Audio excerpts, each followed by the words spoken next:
Hello and welcome to Creating Hope in Our Community, Healthy and Happy and Camglen Radio's campaign for promoting good well-being and ultimately suicide prevention. Today I'm speaking with Gail Adniana, Diana Krasnicki, Stacey Mitchinson from First Class Credit Union, who have been supporting our Creating Hope campaign. Today I will be asking the First Class team about why they chose to support us, as well as finding out about what support is available to people dealing with debt. Hello, first of all, and thanks for joining us. How are you all feeling today? We're good. Good. How are you doing? No one ever asks that. I'm okay. I'm really enjoying being in your office, which for those who are listening to our podcast don't know, it's like one floor up from Healthy and Happy. So I'm enjoying getting a slightly elevated view of Rutherglen Main Street.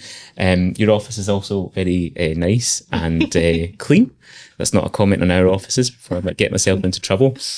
So just to kind of start off, can you tell us first of all a bit about First Class Credit Union and why you decided to support our Creating Hope campaign? Well, we've been in business for 32 years. We were founded in Glasgow by postal workers from Royal Mail.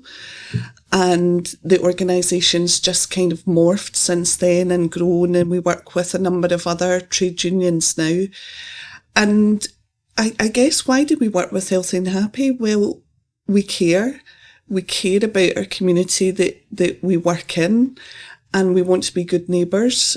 And we admire what you're trying to do to help those in the community, and especially around suicide prevention and good mental well-being. And they're things that's important to us as well. Now, you have been a big supporter of the Creating Hope in our community campaign, which we really appreciate. And why do you feel this aligns with your values as an organisation? Oh, Matthew, we deal every day with our own members that are having difficulties, and some of them have financial difficulties. And we can see the impact that has in terms of mental well-being. So our one of our key values as an organisation is to treat our members as we would hope to be treated ourselves. And the importance of good mental well-being is really, it's really important to us, really important to our staff. So we admire that in what you're doing. As I was saying just before we hit record, the support from organisations like First Class Credit Union really helps out organisations like Healthy and Happy and the campaign that we are doing. And in this tough climate, this financial climate, it's hard for the third sector in general, and we're all feeling that pinch. Why do you think it's important, I suppose more generally speaking, why it is important for organisations such as yourselves to support campaigns like this, supporting good mental health? I think for me, a lot of financial health and mental health is all kind of linked. When people are struggling financially, that can then lead to poor mental health as well, which can also to suicide, which you are obviously trying to combat in the community. But I think for us, and I think your settings of creating hope in the community is something that's really passionate for us, because we're also trying to not only create hope for our members, but have an alternative for them. And I think that's why it's kind of linked.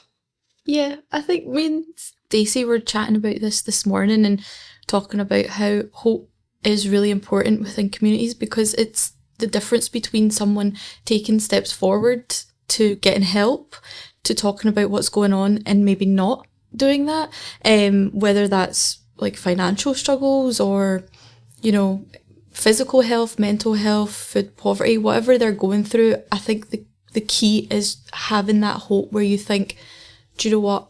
There's an alternative for me. Mm-hmm. I can get myself out of this. There are people out there.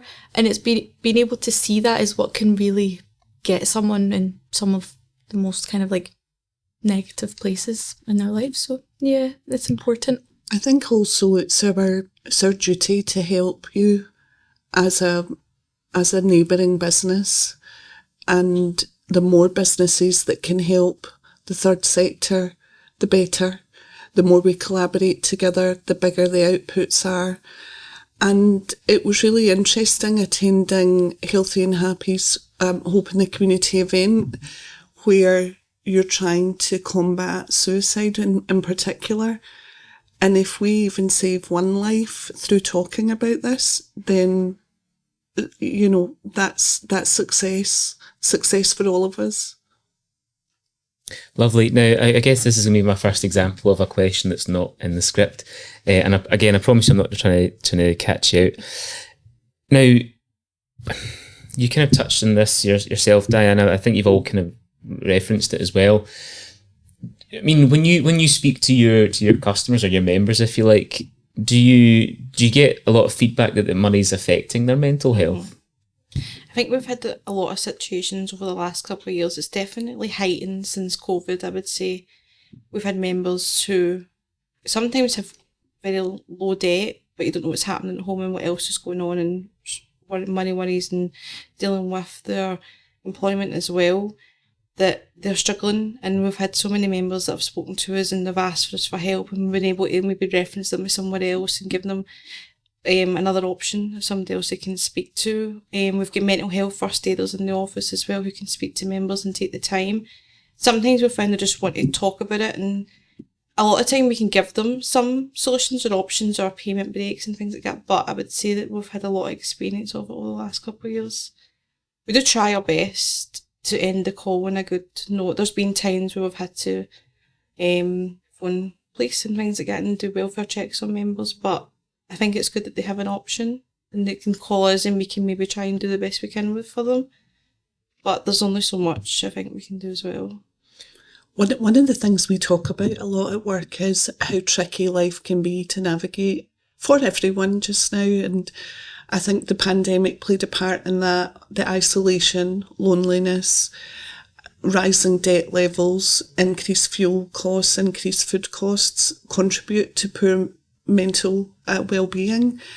And we're really careful every day to keep that in mind, whether we're talking to a colleague or one of our members. So it's really important. And I don't know if I'm allowed to say this, but to anyone out there that does happen to hear this, that is struggling, hang on in there, because there are solutions, especially if it's financially related. There are tangible solutions that will help you through your situation. What would your advice be for other organisations that want to support communities in a meaningful way? So my advice would be, I think over the last couple of years, we have worked with a lot of different companies, but we seem to see that they're all wanting the same outcome, or they have the same agenda. So I feel like for Healthy and Happy, mental health and suicide prevention, there's loads of other companies out there that are doing the exact same thing. But I think if we work together, or other companies who have an invested interest in that come together, then I think one voice is stronger, and put our resources together would probably help a wee bit better. Mm-hmm. I would say working together to have one voice and probably get a stronger outcome than a lot of different companies doing the same thing.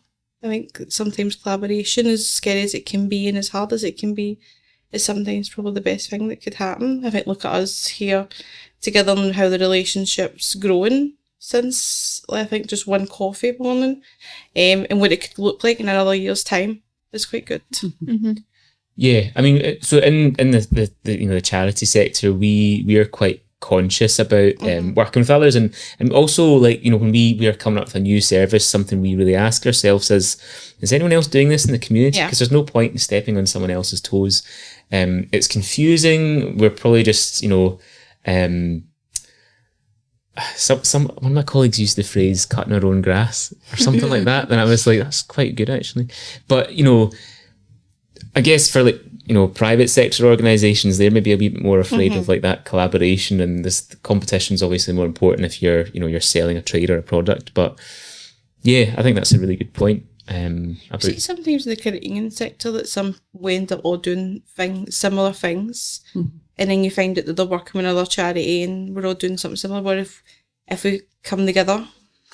No, we're keen to do that. We're keen to collaborate with other organisations in the area to make a difference, and we really admire what you guys are trying to do at Healthy and Happy to make a difference. and hopefully it will have an impact. It's been a really tough few years in terms of money for everyone. Really, I think everyone's felt the pinch, even those on more sort of, I guess you'd call middle class or maybe even upper middle class backgrounds have felt that pinch and have had to make changes. So, what would you say to someone listening? And Gail, you've touched on this already a little bit, but what would you say to someone whose financial situation is affecting their mental health, and what support is out there for people facing challenges with, for example, unmanageable debt? Mm-hmm. There is other options for people who are struggling with debt. We have members who have come to us for debt consolidation loans, and sometimes that's an option, but a lot of times it's not a good option for members. But there is other alternatives, like there's breathing space or sensitive advice, which we can always recommend them to go to, and just to have that chat to somebody. Sometimes all they have to do is call us and talk to us about it, and we can try and find a solution about the situation there and then, especially with unmanageable debt. And for sometimes it can feel unmanageable, but there is a solution, and other times we can send them or promote them to go somewhere else or advise them. But I think there's also a link with, I think, education and knowing what good debt and bad debt is and how to manage a credit card and things like that. And that's obviously a big gap that I think people can sometimes snowball and get into trouble that way. But we do try help members that way. Yeah, of course. And like you say, as much as you probably want to, you can't do. There's some things you can't just wave a magic wand and fix. I think education's a big point though, on who to go to. Just our experience yesterday, we had somebody who's asking for debt consolidation loan, but what they're showing is it was 99% interest rate for a £400 loan, and that becomes unmanageable after a while, and you feel like you're drowning in it. And it was a lot of small debts with high interest rates, and I think it's letting people know there's choices out there as well, and speak to your creditors and speak to anybody that's in advice that you can get help from, and they might be able to advise you the best way. In 2023, our regulators changed some of the laws that we have to work towards, and it's the same for every financial institution, and it's something called consumer duty. And what it means is that we have to offer fair value to our members, but we also have to treat them well. And, if you're struggling, no matter who your lender might be, go to them and ask for help. They're obligated to find solutions for you. We're an industrial credit union, so we work with large trade unions like Unite, Unison, PCS, CWU. But in Glasgow alone, there's probably another 20 or so smaller community credit unions. Go to them and ask for help as well. They'd be a great alternative, a great solution. But ask for help. I think that's the first point, is to ask for help and to reach out. And I think, Diana, you had some good points on the stigma and things like that on it. So just a wee while ago, I was just kind of doing some research on 2024 savings and household debt statistics. And what it was showing is that over 30% of people have no savings or less than £1,000 in savings. So that's over 20 million people who have no money to fall back on. And what that happens is people start to feel shame and embarrassment around that. And I think with what we've talked about with things like shame is it kind of keeps you from talking, because it's this voice inside your head that tells you, you're beyond help. People are going to judge you. What's the point? And you get a bit helpless. But I think for me, not as tangible, as go to these places, but more so kind of listen to that inner voice that's telling you not to seek help. And really I feel like we've all experienced when you've reached out and other people have met you at the other side, and how good that can feel. So I think for me, I would say one, you're not alone. There's so many resources, but I think it's telling yourself to just take that leap. That I would say is one of the most important things. I'm really glad you touched on that stigma and the fear of being in debt, and I guess fear of admitting being at a certain level with debt. It probably is more common than you think.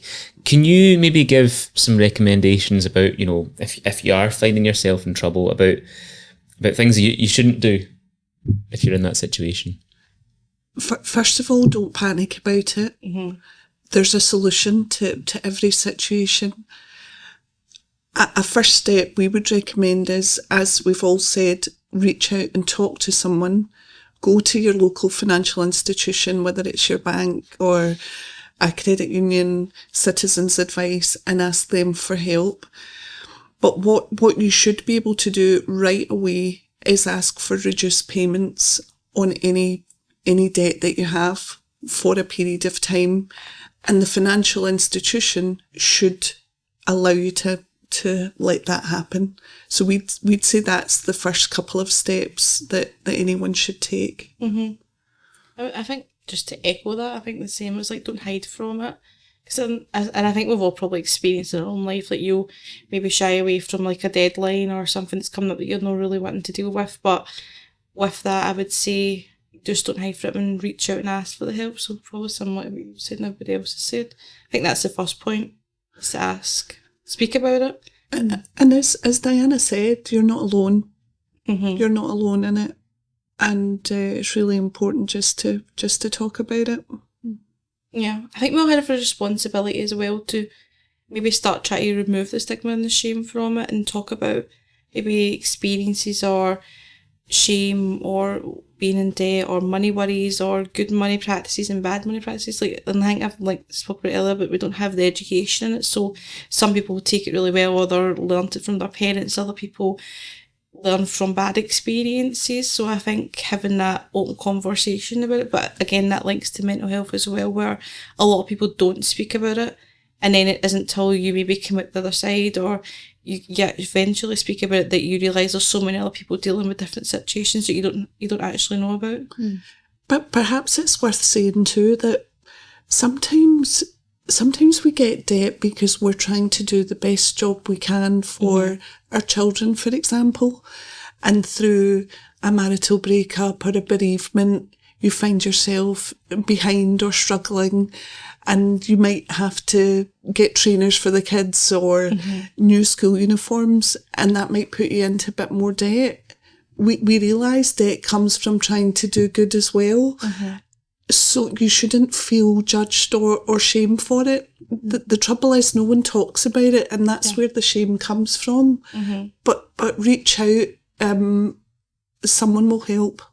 Yeah, so there's, it sounds like there are so few people in the country who like you say, have no savings and therefore no safety net. And I remember being at school. Like, I'm in my early 30s, and I don't remember ever getting any sort of financial education. And I would like to think there's maybe more happening now. I don't know actually, but I would have thought there would have been. Do you think there needs to be more education in schools, maybe to children and that kind of thing as well? I think probably for high school kids, understanding what a credit file is would be good, and the impact on a credit file, that would be useful. But also something we haven't talked about is just the pressure people are facing through social media. To keep up with lifestyles, and it's easier said than done, but it's something that we should perhaps take with a pinch of salt. It's what you see isn't always real either. Like, I think kids feel it as well when they see somebody with better clothes on or anything like that. That applies pressure to adults and parents as well. But I think sometimes if this is spoken about more in schools and budgeting and financials and almost getting people ready for the real world, like taxes even, like there's so much that you don't know that, like, I think could be part of the education. I think the First Minister, he's really into education and financial education. It also helps people understand, I think, poverty and what that looks like, or the people. I've seen so many people who have high salaries, good salaries, also in the same situation with somebody with low income. So it doesn't matter how much you earn, like it affects everybody, I would say. But I think the stigma around it is right. I suppose there's still a stigma, you were talking about, Gail, the societal pressures that we kind of place on ourselves, and there's still a stigma about, you know, wearing secondhand clothes, really. And you know, personally, I love vintage now. You know, but which is so funny when you get older, like you fling it out the window. I'm going to charity shop shopping on Sunday, like it just goes out the window. Totally, you know, a pair of nice shoes for £15. Like, I'm not going to begrudge that, but you know, there's a lot of pressure to be like the you know, the next, you know, looking great and buying brand new clothes and designer clothes. And that's, I guess that's a generalization, of course, but so the stigma is that stigma and that sort of societal pressure is a big thing for people as well. And it's interesting that you were saying, Stacey, about, you know, people with higher salaries still falling into those traps as well. Well, we're seeing a lot of people being stuck in installments of Buy now, pay later. But we're seeing a lot of people under pressure with buy now, pay later schemes where they've wanted to get new trainers or a handbag and they're paying it up, but they don't realise the interest rates that are being repaid. But it's to keep up with that pressure from social media. And I think people are also seeing on social media, it's not just buying one pair of trainers, but a lot of the influencers are talking about hauls that they're buying. So they're getting 10 or so items at the one time. And it's just not feasible.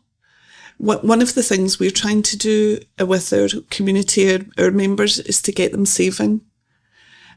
And just a small amount every week. We're asking our members to save £4 per week. And it doesn't sound a lot. It's, guess, the price of a large coffee. But we're asking them to save up a little pot of money and to choose that instead of buying more stuff that actually we don't really need. Yeah. Another thing we were just talking about earlier is how maybe like not as proactive we can be with like schools, for example. If schools talked about even just putting £5, £4 away a week could really help you when it comes to being just like a kind of rainy day. But I think now what's happening is we're not taught these things, and then someone gets themselves into financial difficulties and it's like, okay, I need to learn about money now. But that's on top of the stress, on top of worry, on top of everything, and you're almost chasing your tail a little bit. But if we can try and do some work before it gets to that, prevention. through knowledge, through the work of credit unions, through schools, I think there's definitely some good there. I think what Healthy and Happy is trying to do, drawing in people from the community, offering workshops, offering just that community feel that you're not alone, is really helpful and will be meaningful to people in the community as well. We do a lot of work around peer support, and we actually host a peer support group as well. You know, people talking to each other about whatever it is they're going through, and you know, sometimes it's about money, sometimes it's about, you know, other challenges as well. But definitely having people like a safe space to talk about it and be open and honest about the challenges you're facing is hugely beneficial. You know. So we've spent quite a bit of time talking about, you know, debt and the impact that these things can have. It has an impact further down the line as well. So I've read a book a couple of years ago that really sort of resonated with me, called Poverty Safari by Darren McGarvey, the Scottish rapper known as Loki. He's done a few BBC documentaries as well, and he's talking about how if you are someone who is you know, either got unmanageable debt or financial challenges of any sort of kind that adds stress to you, and then when you are that stressed, it makes it really hard to make other good decisions. So you know, we've all probably done something like, had a really stressful week at work, I'll buy myself a pizza. But then that can be really expensive, and if you do that every week, you suddenly start to... It's a coping mechanism. It's a coping mechanism, yeah. And you know, that extra expense of that coping mechanism adds up as well. So it's quite easy to see how it snowballs too. No, definitely. We see that when, you know, we look at income and expenditure as part of some of the work we do. But you're right, people reach out for comfort and almost want to conceal the initial difficulty by something that might bring a moment's pleasure, but it can have an ongoing impact to the debt levels. Yeah, absolutely. You've already told me a lot about how it's good for organisations such as yourself to support communities in a meaningful way. So instead of that, could I ask you, across the three of you, to give me your top 5 tips for not letting your financial situation get in the way of good mental health? If you are struggling with debt, talk to someone, reach out and find a professional to speak to. A credit union, citizens' advice, breathing space, your local bank, they'll help you find pathways. So, I think tip 1 would be tell someone. Mm-hmm. Okay. I think tip 2 from us as a credit union would be try and save a little every week. Even if it's £1, start there and put it away. It does have an impact. And it just gives you a few pounds when you might need it. So if you can save a little, do that. I think maybe we could add in, talk about the stigma and the fear that there's no shame in it. There's no worry. You don't need to be worried that people are going to judge you or anything like that. There is people who, probably the same as the first one, but there is people you can speak to. There is places you can go to. And also sometimes just speaking to family members or friends and what they've been through as well sometimes eases it. I think that's something Diana had said to me earlier. Whilst not directly linked to what we would do as a financial institution, there's proven work around getting outside, fresh air, walking, instead of reaching for the comfort blanket, and we'd encourage everyone to try and do a little bit of that if you can, because it will make you feel better. I suppose if you're looking at your phone or an email thing, you've got all these debts and maybe just taking a bit of time out away from it and just social media and everything. Stop scrolling. Yeah. One tip that I would add, and this is more something that I think about, but when it comes to finances, I think people can maybe be on two ends of the spectrum where either there's a lot of spending happening, a lot of buy now, pay later, or maybe feeling scared of spending or worried about, I don't want to get into debt, all this kind of stuff. But I think somewhere in the middle is always good. And this is advice that I've been given even from my mum. It's decide what is meaningful to you. Do you know, her meaningful thing is her coffee every morning. She will gladly spend that money, but she might not buy a new pair of shoes if she doesn't need it. So it's to live is to need to spend money. That's just the nature of it. So just decide and then be strict on the other stuff. It's just a wee thing that I would advise. So thank you so much for your time. It's been an absolute pleasure to come up and visit you and find out a wee bit more about what you do and why this sort of aligns with your values, and just get to know you all a bit. Okay, excellent. Thank you so much for that. Thank you.